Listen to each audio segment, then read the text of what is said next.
Hello everyone, আসসালামু আলাইকুম সবাইকে। আশা করছি সকলে ভালো আছেন। আমিও ভালো আছি আল্লাহর রহমতে। আজকে আপনাদের জন্য ফিশ ফ্রাই নিয়ে আসলাম। এখানে আমি ছোট সাইজের ২ টি ইলিশ মাছ নিয়ে নিয়েছি।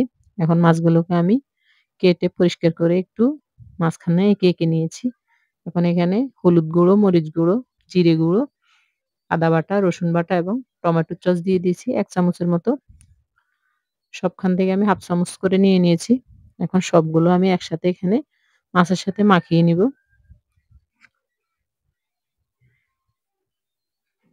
আসলে মাছটা একটু ছোট সাইজের ছিল। সেজন্য আমি এগুলোকে ফ্রাই করে নিয়েছি।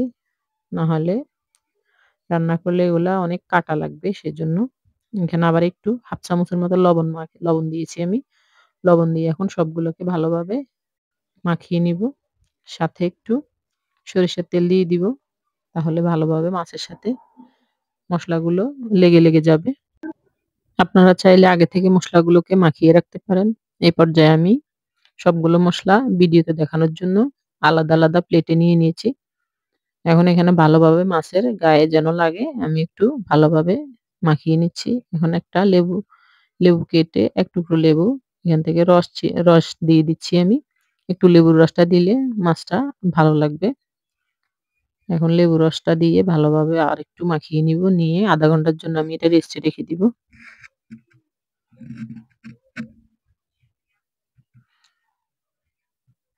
এখন আমি ১ চামচের মতো সরিষার তেল দিয়ে দিলাম। সরিষার তেলটা দিলে আসলে মাছের গায়ে স্মুথলি মসলাগুলো লেগে যাবে। সেজন্যই দেওয়া। আপনারা চাইলে স্কিপ করতে পারেন। এভাবে মাছটা ফ্রাই করলে আসলে অনেকটা টেস্টি হয়। আপনারা একবার হলেও এভাবে ট্রাই করে দেখবেন। আশা করছি ভালো লাগবে।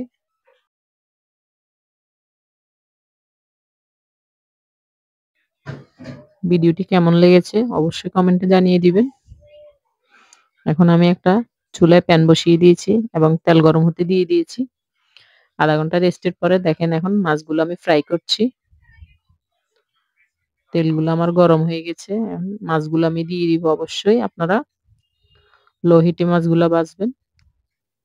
তাহলে ভালোভাবে ভাজা হবে ভিতরে একবারে নরম হয়ে যাবে।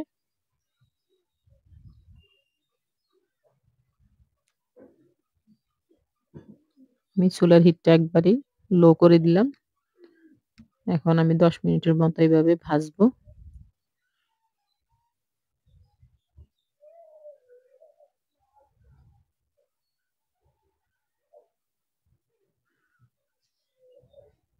সবগুলা মসলা মাখিয়ে আসলে মাছ ফ্রাই করলে অনেক টেস্টি হয়।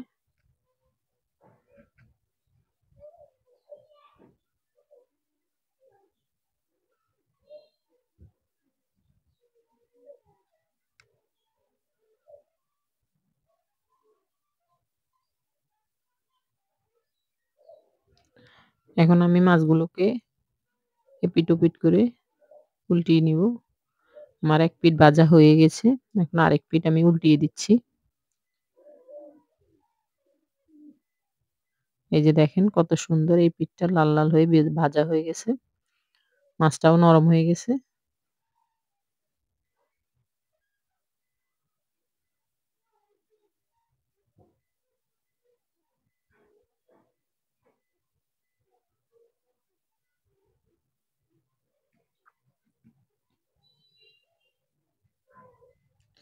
এখন আমার মাছটা ভাজা হয়ে গেছে। আপনারা চাইলে এভাবে বাসায় ট্রাই করে দেখতে পারেন।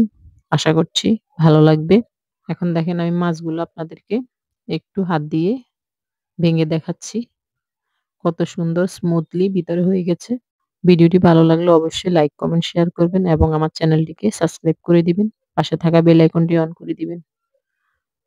আল্লাহ হাফেজ।